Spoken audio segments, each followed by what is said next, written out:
Ladies, imagine if you were invited to go on a blind date and your date didn't look like any of these guys, but instead looked like this. Let me introduce you to a Christian young man named Joseph Carey Merrick, also known as the Elephant Man. Joseph was born on the 5th of August 1862. Joseph was named after his father. His middle name, Carey, was named after the well-known Baptist missionary William Carey.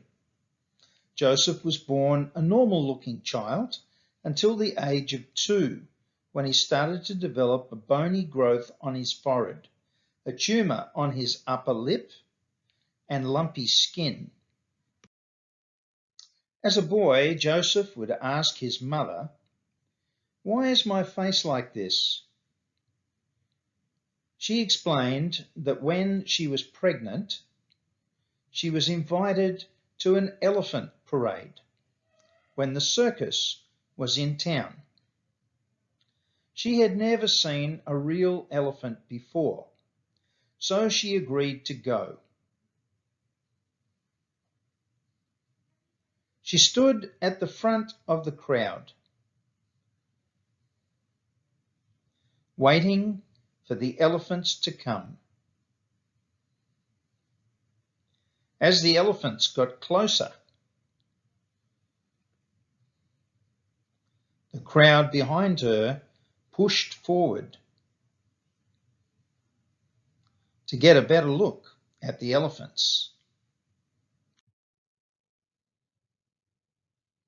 She fell off the footpath onto the street. An elephant was only a few steps away. She rolled out of the path of the elephant. A huge foot stepped where her head had been. For years, she had nightmares. In those days, it was commonly believed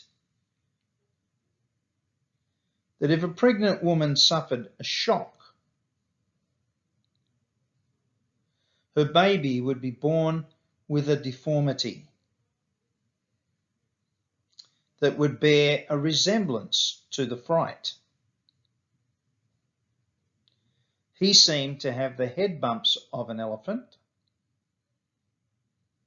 He had a 23-centimetre tumour near his mouth, like a trunk, and his skin was greyish and lumpy, like an elephant. In seeking to understand and help her son, Mrs. Merrick turned to the Bible.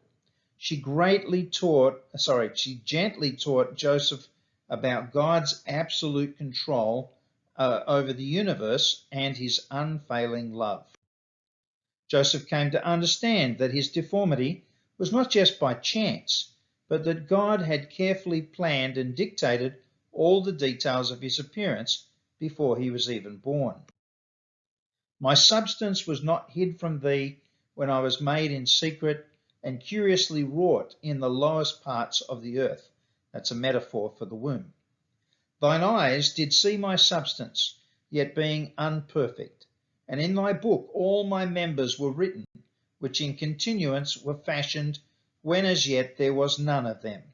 Psalm 139, verse 15 and 16.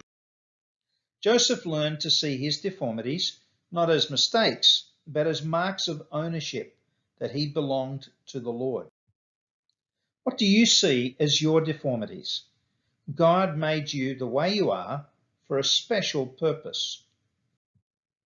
As Joseph grew older, his leg and arm on his right side grew oversized, causing him to stoop to one side. Other boys he knew forbade him from playing with them and mocked him and called him cruel names. As a result, Joseph spent more and more time alone. During his youth, his brother died of scarlet fever, and his beloved mother died of pneumonia 3 months before his 11th birthday. Perhaps during this lonely time, Joseph began to learn how to fellowship with the Lord. A year and a half later, Joseph's father remarried. Joseph said of her, "Henceforth I never had one moment's comfort together with my deformity. She was the means of making my life a perfect misery." The new Mrs. Merrick constantly scolded Joseph and seemed to enjoy pointing out his faults to his father, while her children mercilessly teased and mocked Joseph. Before long, she insisted that he drop out of school and get a job. His startling appearance and his developing lameness made it difficult to find any employer who was willing to consider him. Also, the developing tumour on his cheek made his speech very difficult to understand. For a time, his father organised for Joseph to sell haberdashery from door to door, but often when he knocked, people would look out of their windows and refuse to open the door. If they did open the door, they'd see his grotesque face and slam the door shut. Joseph didn't blame them. It was a shock even to him when he saw himself in the mirror. When he came home, his stepmother would take all his money and often would feed him half of what she gave to all the others in the family if she didn't think that he'd worked hard enough. One night he walked past a food shop from which came a delicious aroma. He went in and bought a meat pie. When he got home, his stepmother demanded his earnings and was furious that some was missing. She urged his father to beat him, and he did so until Joseph was bleeding and unconscious. Joseph could easily have chosen to become bitter, but through all these humbling experiences, he was able to forgive those who had hurt him so deeply. We too must learn to not reject God's design. And the Lord said unto him, Who hath made man's mouth?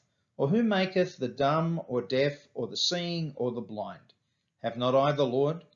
Exodus 4:11. Sometimes later, after being refused a peddler's license due to his appearance, Joseph found work in a workhouse. While there, he received a medical examination and was ordered to undergo a painful surgery to remove his trunk. Although the work was very hard at the workhouse, he looked forward to Sundays when he could attend the worship service in its chapel and spend the afternoon reading. The only reading material he had was the Bible and books of sermons. After 4 years at the workhouse, Joseph began to wonder about the possibility of exhibiting himself as a freak in order to escape the increasingly difficult labour at the workhouse. He wrote to Mr. Sam Torr about the possibility of joining his freak show attractions. Mr. Torr visited him a week later and organised for Joseph to join his travelling show.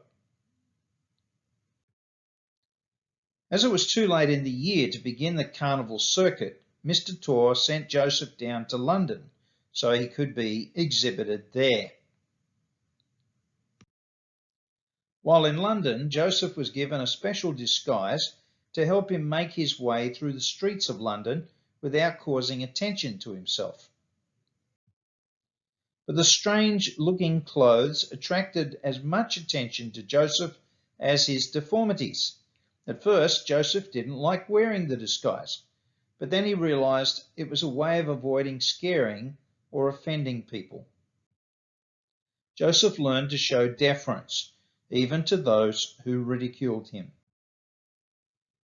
Across the street from the place Joseph was on display was what was considered the finest hospital in the British Empire, the Royal London Hospital. A surgeon named Frederick Treves was invited to see the freaks on exhibition. It made a huge impression on him. He wrote concerning Joseph, There stood revealed the most disgusting specimen of humanity that I've ever seen. Dr. Treves arranged to examine Joseph. Have him at my office at 10 tomorrow morning. After examining Joseph, Dr. Treves organised a meeting of the Pathological Society of London to see if any other doctors knew how to diagnose Joseph's disorder. None of them could. Today, doctors know that Joseph suffered from a disorder called neurofibromatosis. It is incurable, but surgery can now help remedy the effects of it in some cases. In time, Dr. Treves had the basement of the hospital transformed into an apartment for Joseph to live in. He lived there for the remainder of his life. As people heard about Joseph, people inquired about the possibility of visiting him. Dr. Treves asked a young widow to visit him and smile at him without turning away in disgust. Mrs. Maturin accepted the challenge. Mrs. Maturin stepped up to shake his hand and said, "I'm pleased to meet you, Mr. Merrick." Joseph was too overcome with emotion to speak and began to sob. He had never had a female stranger ever smile at him before. It soon became fashionable for London's celebrities and nobility to visit Joseph. In May 1887, the Prince and Princess of Wales came to visit him. By 1890, Joseph's condition was worse. He often slept sitting up with his head resting on his knees. One night he decided to try to lie on his back, but the weight of his head dislocated his vertebrae in his neck and he instantly died. Joseph was known for his joy and contentment. They said that he had learned to smile even when he could not with his face. Although he could not whistle or sing, he was often seen drumming out the melody he had in his heart. What does it take to make you feel down? Are you known for your joy and contentment, or are you always grumbling that things aren't going your way?